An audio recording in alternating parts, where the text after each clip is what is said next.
আসসালামু আলাইকুম ভিউয়ার্স, আশা করি ভালো আছেন সবাই। আপনাদের স্বাগতম গ্যাজেট ইলেকট্রনিক্সের নতুন একটা পর্বে। সো ভিউয়ার্স, আমরা যারা ইলেকট্রনিক্স নিয়ে কাজ করি বা আমরা যারা ইলেকট্রনিক্স লাভার তারা কিন্তু সকলেই সোল্ডারিং আয়রন কমার বেশি কিন্তু ইউজ করি। তো আপনি কি জানেন কীভাবে সোল্ডারিং আয়রনটি ভালো রাখা যায়? তো যদি না জেনে থাকেন তাহলে সম্পূর্ণ ভিডিওটি কন্টিনিউ করতে থাকুন। তো আজকের ভিডিওতে আপনাদের আমি সোল্ডারিং আয়রন বা কীভাবে বেশি দিন টেকানো যায় তো সেই নিয়ে আজকে আপনাদের মাঝে কিছু কথা বলবো। তো ধরতে গেলে আজকে আপনাদের মাঝে আমি সোল্ডারিং আয়রন নিয়ে কিছু টিপস দেব। তো পুরো ভিডিও আপনাদের সাথে আছে আমি জিয়াদ হাসান। আপনারা দেখছেন গ্যাজেট ইলেকট্রনিক্স। যারা নতুন রয়েছেন সাবস্ক্রাইব করে আমাদের পরিবারের একজন সদস্য অবশ্যই হয়ে যাবেন। তো এক নাম্বার যে পয়েন্ট সেটি হচ্ছে সিরিজ বোর্ডে সোল্ডারিং আয়রনটি ব্যবহার করা। তো সিরিজ বোর্ডে সোল্ডারিং আয়রন ব্যবহার করলে যে একটি বিষয় কী হয়, যে সিরিজ বোর্ডের এই যে বাল্বটি রয়েছে সেটিও কিন্তু সোল্ডারিং আয়রনের সাথে জ্বলে। এই কারণে আসলে সোল্ডারিং আয়রনটি ভালো রাখে। তো আপনারা সবসময় সিরিজ বোর্ডে সোল্ডারিং আয়রন চালানোর চেষ্টা করবেন। যদি সিরিজ বোর্ড না বানাতে পারেন তো এই নিয়ে আমাদের ভিডিও করা আছে, তো চাইলে দেখে আসতে পারেন। তো ডিসক্রিপশন বক্সে সেই ভিডিওর লিঙ্ক দেওয়া থাকবে। 2 নম্বর যে পয়েন্ট সেটি হচ্ছে একটানা কখনোই সোল্ডারিং আয়রন আধ ঘন্টা তার বেশি চালাবেন না। তো একটানা যদি আপনি সোল্ডারিং আয়রন আধ ঘন্টা তার বেশি চালান তাহলে কিন্তু যে একটি বিষয় কি হয়, সোল্ডারিং আয়রনের যে এই বিটটি রয়েছে সেই বিটটি কিন্তু ভিউয়ার্স পুড়ে যায়।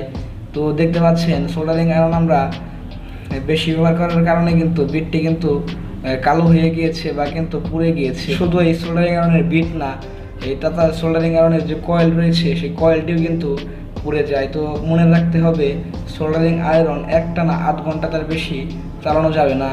তো যদি আপনি বড় ধরনের কাজ করেন সেক্ষেত্রে সোল্ডারিং আয়রন 20 থেকে 25 মিনিট চালানোর পর তারপর সোল্ডারিং আয়রনটি বন্ধ করে তারপর আবার ঠান্ডা করার পর আবার কিন্তু আপনি পুনরায় হিট দিয়ে কিন্তু ব্যবহার করতে। 3 নম্বর যে পয়েন্টটি আসে সেটি হচ্ছে যে সোল্ডারিং আয়রন কেনার সময় একটা জিনিস লক্ষ্য করবেন যে এই বিটটি রয়েছে এই বিটটি কিন্তু তুলনামূলকভাবে কিন্তু অনেক ছোট দেয় সোল্ডারিং আয়রন কেনার সময়। তো সেক্ষেত্রে যদি ছোট বিট দিয়ে আপনারা কাজ করা শুরু করেন তো বিটটি সোল্ডারিং আয়রন কিন্তু ওভারহিট হয়ে যায়, তবুও কিন্তু এই বিটটি কিন্তু গরম হয় না, কারণ ছোট থাকার কারণে। তখন কিন্তু বিটটি দেখা যায় যে এই পর্যন্ত বিট থাকে এবং কিন্তু এইটুকু থাকে আসলে মাথা। তো সেক্ষেত্রে সোল্ডারিং আয়রন কেনার সময় আপনারা এই বিটটি চেঞ্জ করে ভালো মানের একটি বিট নেওয়ার চেষ্টা করবেন। তো সেখানে আপনারা এই সিরামিকের যে বিটগুলো রয়েছে সেই সিরামিকের বিট বা ডায়মন্ড বিট আপনারা ব্যবহার করতে পারেন।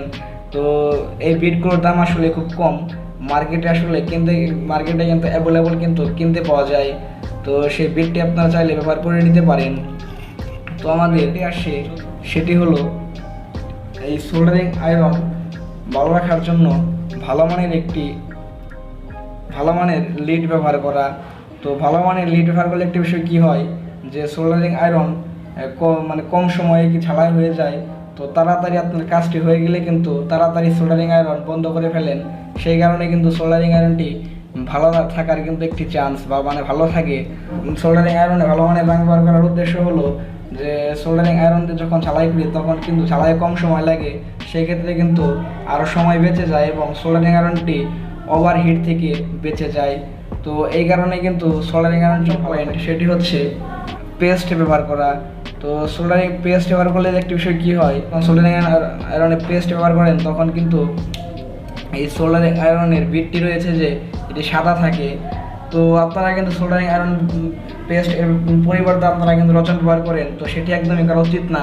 রচন ব্যবহার করলে এই তাতালের যে বিটটি রয়েছে তাতালের বিটটি কিন্তু কালো হয়ে যায়, সেক্ষেত্রে কিন্তু এই লিডটি দেখতে পাচ্ছেন এই লিডটি কিন্তু গলতে চায় না।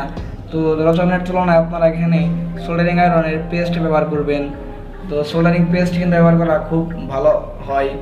তো 6 নম্বর যে পয়েন্টটি সেটি হচ্ছে সোল্ডারিং আয়রন দিয়ে কাজ করার পর তখন আপনারা এই যে বিটটি দেখতে পাচ্ছেন এই বিটটি আপনারা ভালোভাবে করে কিন্তু পরিষ্কার করে নেবেন। সেখানে আপনার 30 কাগজ এবং কিন্তু চাকুর মাধ্যমে কিন্তু পরিষ্কার করে নিতে পারেন। সেক্ষেত্রে কিন্তু যে এই কার্বন রয়েছে সেই কার্বনগুলো পরিষ্কার হয় এবং কিন্তু পরবর্তীতে কাজ করার সময় কিন্তু ভালো কিন্তু লিড করলে এবং কিন্তু ভালো কাজ করা শুরু করে। তো এই ছিল সোল্ডারিং আয়রন বিষয়ে টিপস। তো চলুন আপনাদের আমি এই সোল্ডারিং আয়রনটি চালিয়ে দেখাই যে আসলে কীরকম পারফরমেন্স করে। সো চলুন ভিউয়ার্স, আমার সোল্ডারিং আয়রন আপনাদের এখন চালিয়ে দেখায় যে আসলে এটা কীরকম পারফরমেন্স করে। তো সেটি করার জন্য আমরা এখানে একটি সিরিজ বোর্ড নেব। তো সিরিজ বোর্ডে আমরা সোল্ডারিং আয়রনটি সরাসরি লাগিয়ে দেব। তো দেখতে পাচ্ছেন লাগানোর সাথে সাথে কিন্তু এই সিরিজ বোর্ডে কিন্তু বাতি চলা শুরু করেছে এবং কিন্তু এই সোল্ডারিং আয়রনের কিন্তু বাতি চলা শুরু করেছে। তো ভিউয়ার্স, আমাদের আয়রনটি কিন্তু হিট হওয়া শুরু করেছে, আমাদের আয়রন থেকে কিন্তু ধোঁয়া বের হচ্ছে। তো চলুন আপনাদের আমি এবার এটা চালিয়ে দেখাই যে আসলে কীরকম পারফরমেন্স করে। তো সেটি করার জন্য আমরা এখানে একটু এই সোল্ডারিং পেস্ট নিয়ে নিব।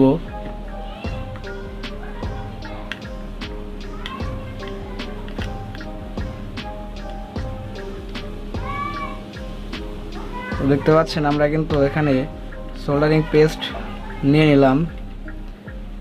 এবার আমরা একটু লিড দিয়ে এখন আমরা টাই করে নেব, ঝালাই করে নেব। দেখতে পাচ্ছেন কত সুন্দরভাবে করে কিন্তু এটাতে কিন্তু রাং গলা শুরু করেছে।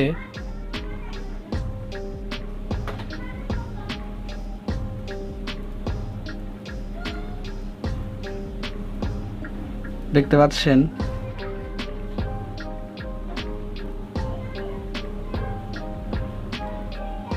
এই যে দেখতে পাচ্ছেন ভিউয়ার্স, কত সুন্দর কিন্তু ঝালাই হচ্ছে এখানে।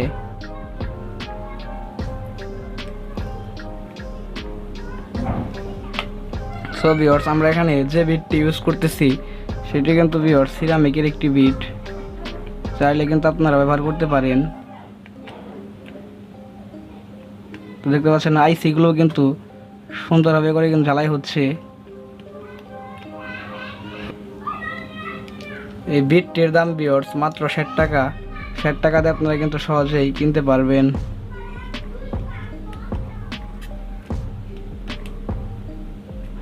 দেখতে পাচ্ছেন কত সুন্দর ঝালাই হচ্ছে, কত সুন্দর, অবিশ্বাস্য। এরকম ঝালাই কিন্তু আপনারা করতে পারেন যদি এরকম একটি সিরামিকের বিট ব্যবহার করেন বা আজকে যে আমার টিপসগুলো যে ফলো করেন, তাহলে কিন্তু এইরকম ঝালাই কিন্তু আপনারাও সহজে কিন্তু করতে পারবেন।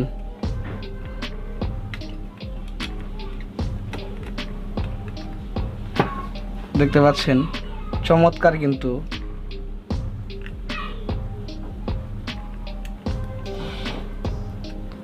সো ভিউয়ার্স, আজকে এই পর্যন্তই। আগামীতে নতুন কোনো ভিডিও দেখার আমন্ত্রণ রইল। সবাই ভালো থাকবেন, সুস্থ থাকবেন, গ্যাজেট ইলেকট্রনিক্সের পাশে থাকবেন। ধন্যবাদ সবাইকে ভিডিওটি দেখার জন্য।